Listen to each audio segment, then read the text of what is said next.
Hi hello friends, welcome back to my channel. It's me money year. Friends, ఐదో రోజు టమాటా ముక్కలు ఎలా ఉన్నాయో చూద్దాం రండి ఫ్రెండ్స్. టమాటా ముక్కలు బాగానే ఉన్నాయి ఫ్రెండ్స్. ఆ టమాటా ముక్కల్లో ఉన్న రసాన్ని ఈ విధంగా పిండేయాలి ఫ్రెండ్స్. మొత్తం ఈ విధంగా టమాటా రసాన్ని వేరు చేయాలి ఫ్రెండ్స్.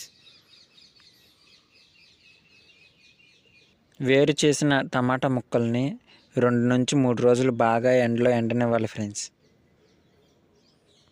2 నుంచి 3 రోజులు ఎండిన టమాటా ముక్కలు ఈ విధంగా అయిపోతాయి ఫ్రెండ్స్. పల్లెటూరులో అయితే ముక్కలు ఎండబెట్టాక చెట్లు ఆకులు కానీ చెట్లు కొమ్మలు కానీ పడతాయి కదా ఫ్రెండ్స్. అవన్నీ ఏమన్నా ఉన్నాయా అని చూసుకుని మంచిగా క్లీన్ చేసుకోవాలి ఫ్రెండ్స్. క్లీన్ చేసుకున్న ముక్కలు అయితే ఇంకా పచ్చడి రుబ్బుకోవడానికి రెడీ అయిపోయినట్టే ఫ్రెండ్స్. కొంతమంది అయితే వెంటనే రుబ్బేస్తారు, కొంతమంది అయితే కొన్ని రోజుల తర్వాత రుబ్బుతారు ఫ్రెండ్స్. టమాటా ముక్కలను క్లీన్ చేసేటప్పుడు విత్తనాలు అనేవి కిందకి వెళ్ళిపోతాయి ఫ్రెండ్స్. పచ్చడిలో ఆ విత్తనాలు చాలా టేస్టీగా ఉంటాయి.